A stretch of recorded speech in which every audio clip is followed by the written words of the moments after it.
Hi, good afternoon. We're here with Andrew Bishop from Bishop Sound. How are you doing, Andrew? Good, thank you. How are you? Yeah, really well, thank you. Thank you very much for joining us on the Business Spotlight series. So, as always, if you could give us a little bit of a more of an introduction as to exactly who you are, what it is you do, how long you've been doing it for, please, Andrew. No problem. Well, 63 years of age. Um, I've been round the block a few times. So I started my life in agriculture, then worked for Fison's, then went to Barclays Bank, headhunted to go into Barclays Bank, and then imported fireworks and Halloween for a number of years and pocket money toys.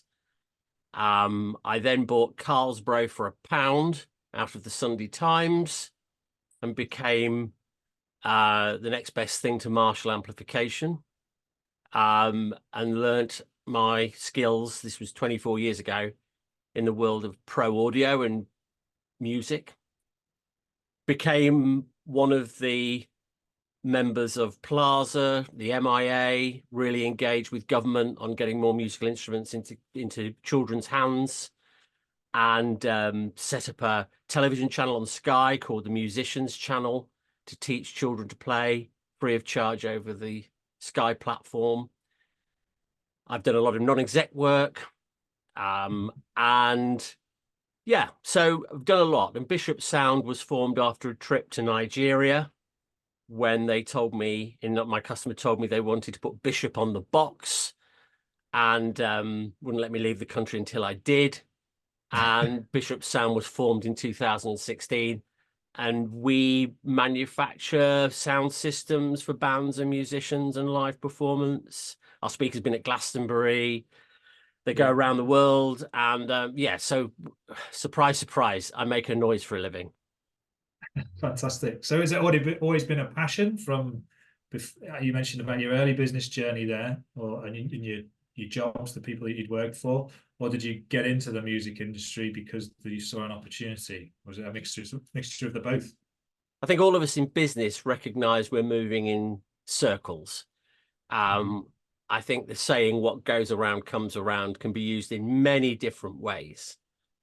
A classic example is I was a DJ back in the late 70s, and worked with names like Bob Monkhouse, Bucks Fizz, the late Roy Castle, or the late Bob Monkhouse, and learned my craft being able to speak in large groups of people publicly and deliver a soundtrack that they wanted to boogie to. And the irony was that when I answered the advert in the Sunday Times in 1999, I ended up looking at a balance sheet and a business for Carlsbro, and I'd used that equipment when I was a DJ. So I was told by Gerald Bonington, Chris Bonington, the climber's son, that I couldn't carry on DJing if I worked for Fison's. So I had to stop my DJ work when I joined Fison's. And then all of a sudden in 1999, I was back in the room. So I guess I had an understanding of how to please people with a good sound, which I think today is still really, really important. Um, so I was living the dream, even though my knowledge and skill on how to make a speaker was very kindergarten. But hey, here we are. And so Bishop Sound then, from 2016 to this point, what makes Bishop sound different, pun intended, from all the others out there? Well, the definition of British sound. It's Mm. no secret that the sound that British people enjoy has a certain warmth and tone to it. There's classic examples of this. If you think about going to China, they love the pentatonic scale, they like the Beijing opera, they like high frequencies, and they warm to a higher frequency. For us, it feels like three cats in a bag having a fight, screaming and kicking. If you go Yeah. to America, they like a lot of bass and they like a lot of treble, but they don't have anything in the middle. So they have no mid-range. Mhm. But the British ear is tuned to having frequencies across the whole bandwidth. And I think that's one reason why British music is so international. And in fact, remains one of our biggest exports.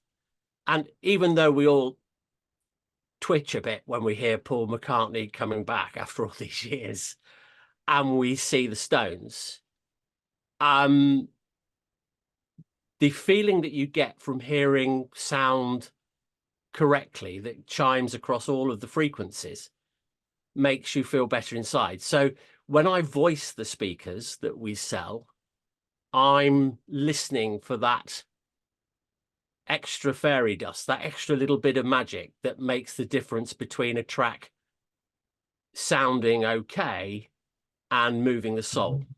And therefore, I believe passionately that by voicing a speaker correctly and making it perform the way that the artist intended for the music to be delivered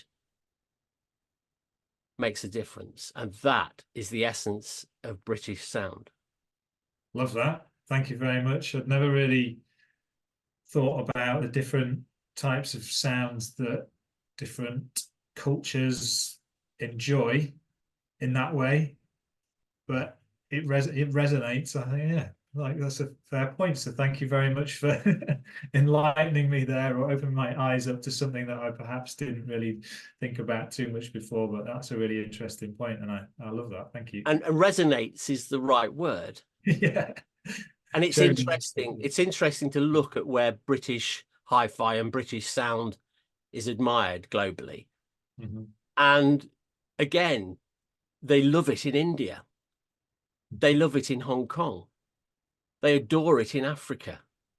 And if you think about the Commonwealth and you think about where we've been and how we've behaved, some good, some bad. And my friends in India said it was great when you were in India as a country, but it was even better when you left. And I appreciate that and I understand that. But we've left a legacy of how to be heard. And I think that chimes back to great artistry and great delivery of music from music makers from the United Kingdom. Fantastic. So how would you describe this business journey you've been on? So if we look at it from Bishop's Sound from 2016 in one word, and then expand on that one word.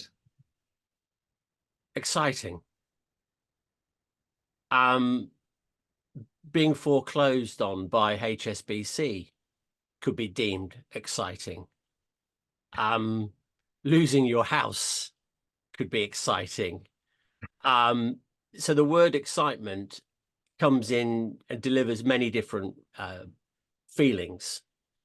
Yeah. So when Lehman Brothers went down in August of 2008, HSBC, bless them, decided they would have all their money back, even though my business had grown. When I bought Carlsberg, it was losing £500,000 on a £900,000 turnover. It was a car crash. The owners said they would throw the keys in the canal if I didn't buy the business, and I bought it for £1.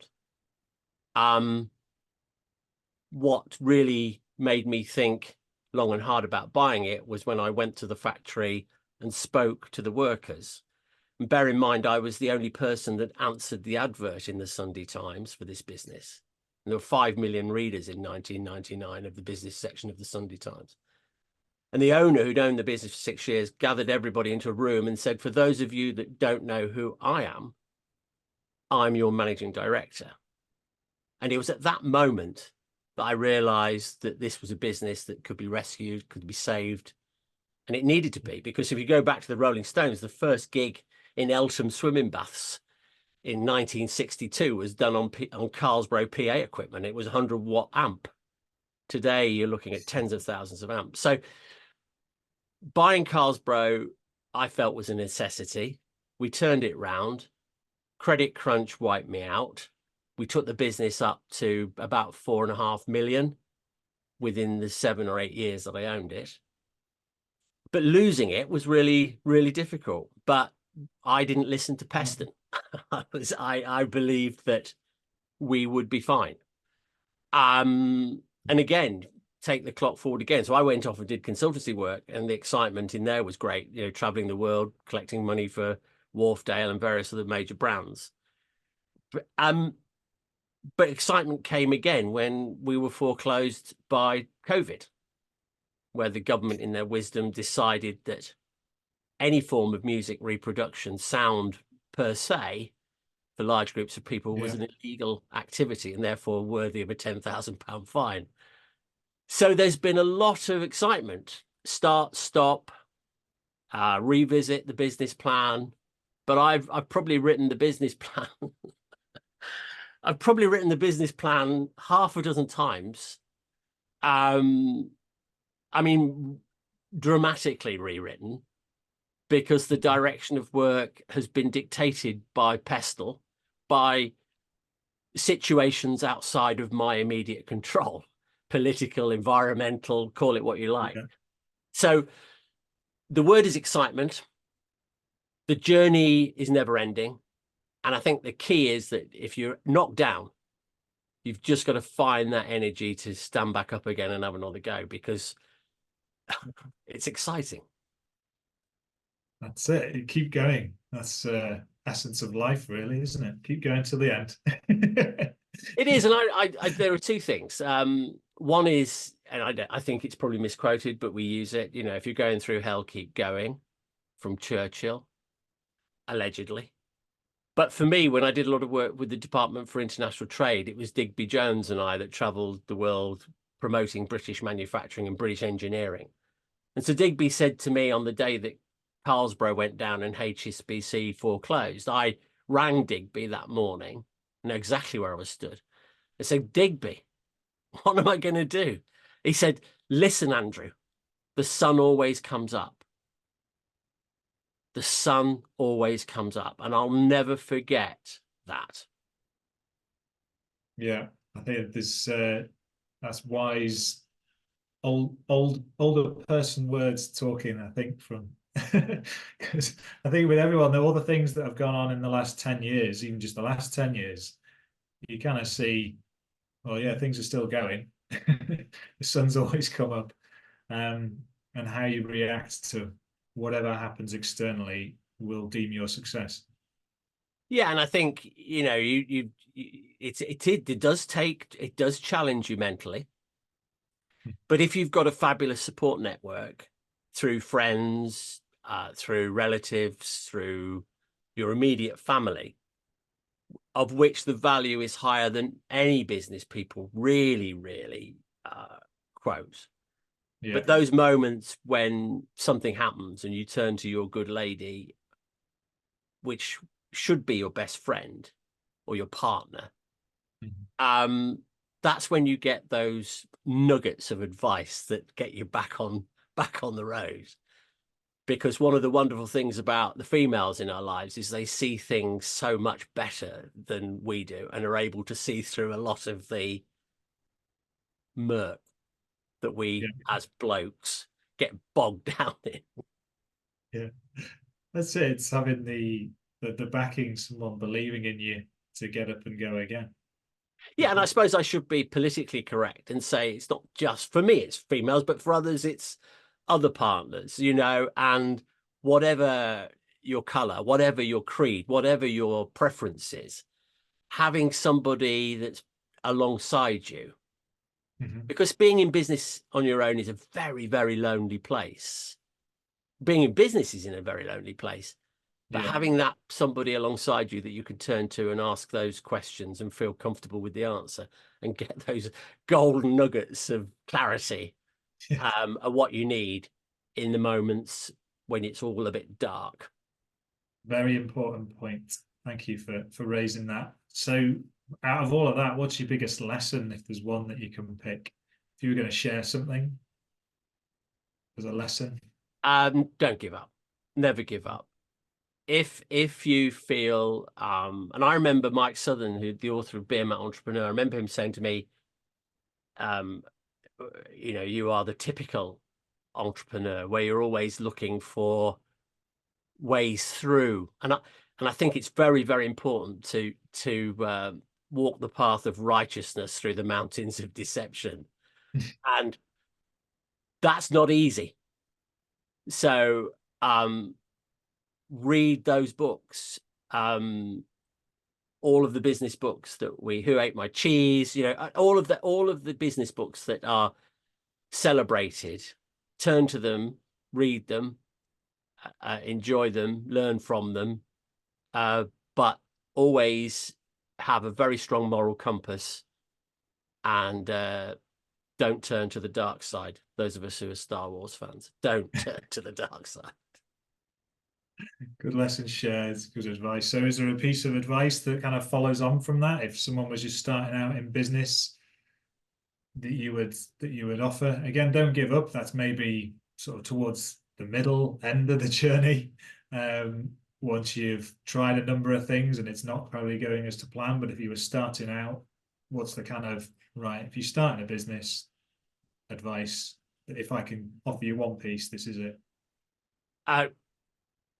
Don't run before you walk, and make sure that the cornerstones of your business are absolutely set solid in concrete before you start building. Because if you get those cornerstones right and those foundations are solid, you can build a multi-story building which is exceptionally successful and will never fall down. And the cornerstones are financial awareness, a brilliant accountant, a fantastic business plan oozing with USPs and KPIs, a tremendous SWOT that really is honest. Never be dishonest with your SWOT. None of us like the weaknesses section, but we know where the threats are, and we can fill the page with strengths. But also ask other people what your strengths are. Don't, because your strengths are seen by others far clearer than you see your own strengths. Great point, yeah. So I think if you get those cornerstones right of finance, your marketing plan, your USPs, your vision, your business plan, your KPIs, your finance, your funding, just concentrate on getting those things right. Then when you start to lay the bricks of success, looking after your customers, deploying platform thinking,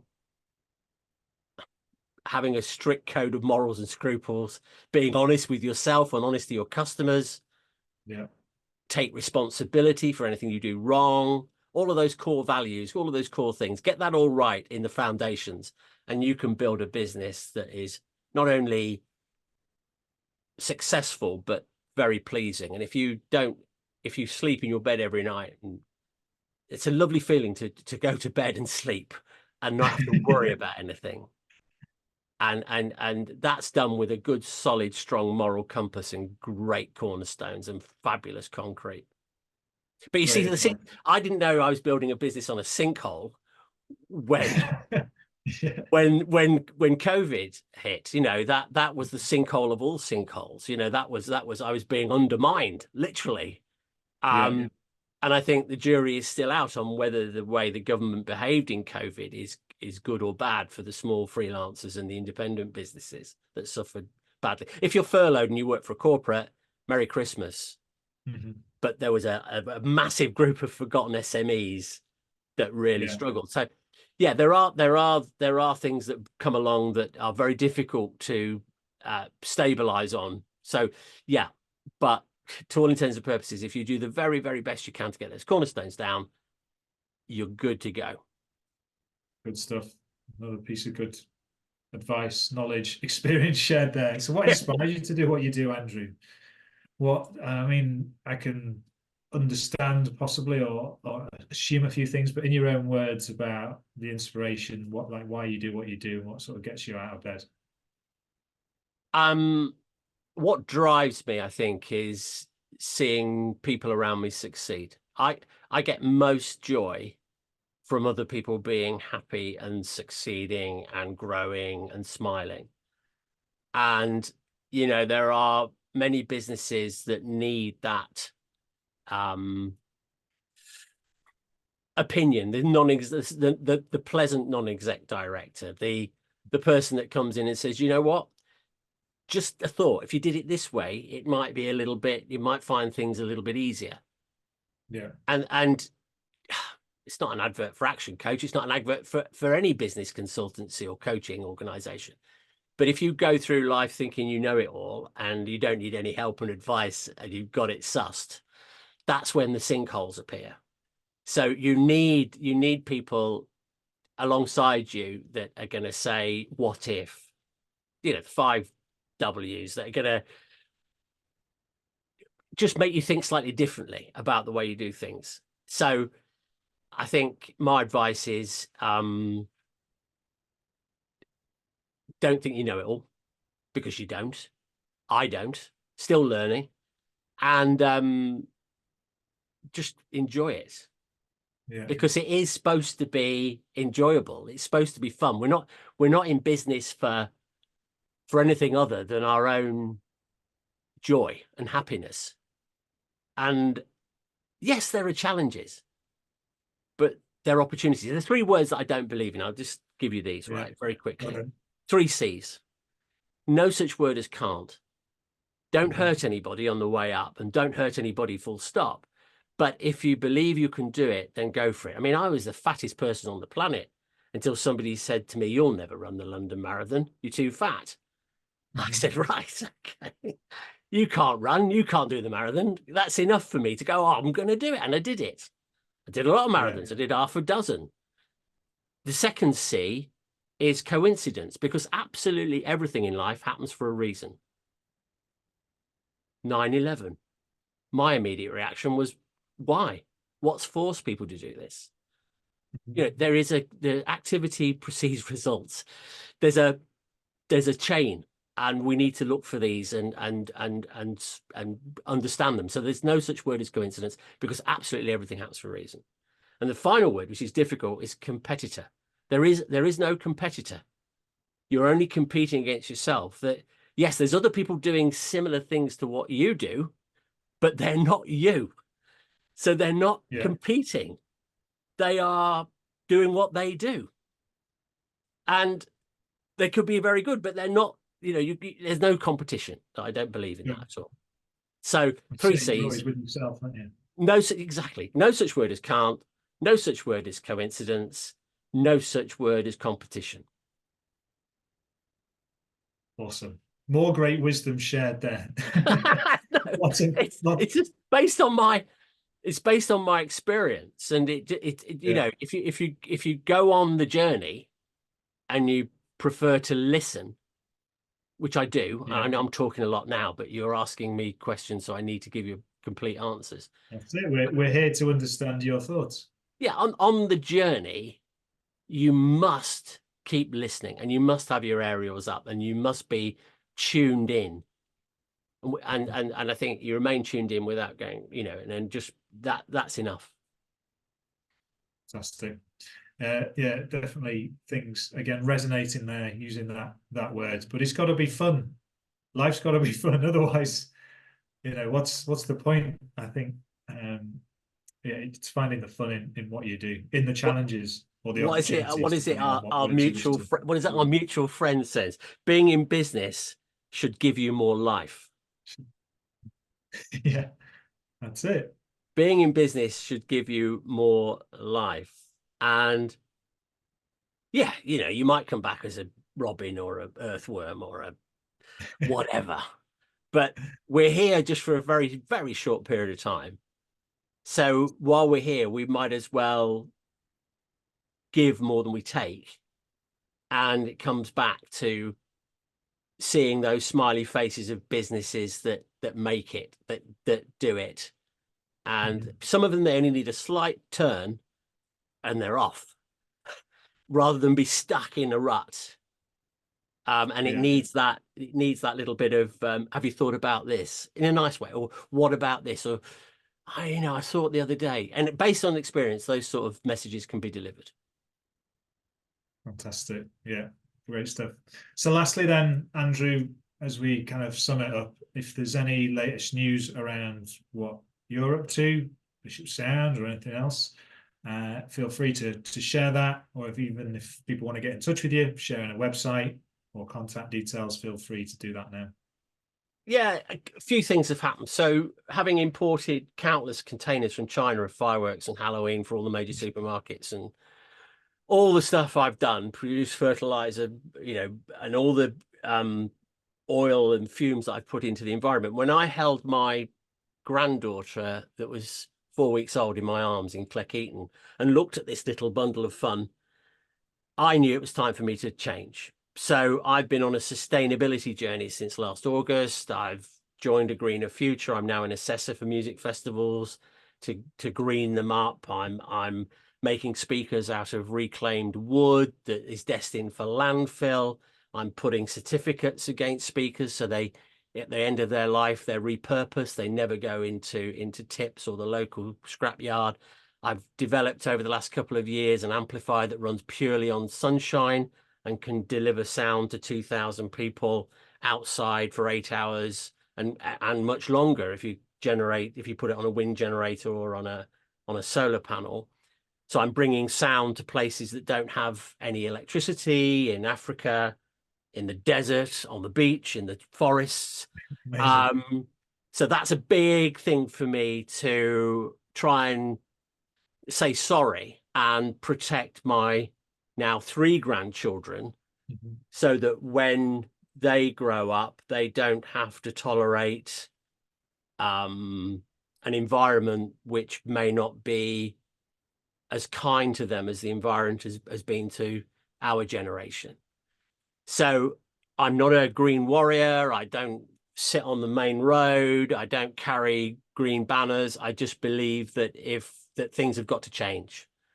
Because when I looked at Evie May in the eye, little blue eyes, and she looked at me, I had an epiphany. I had a moment.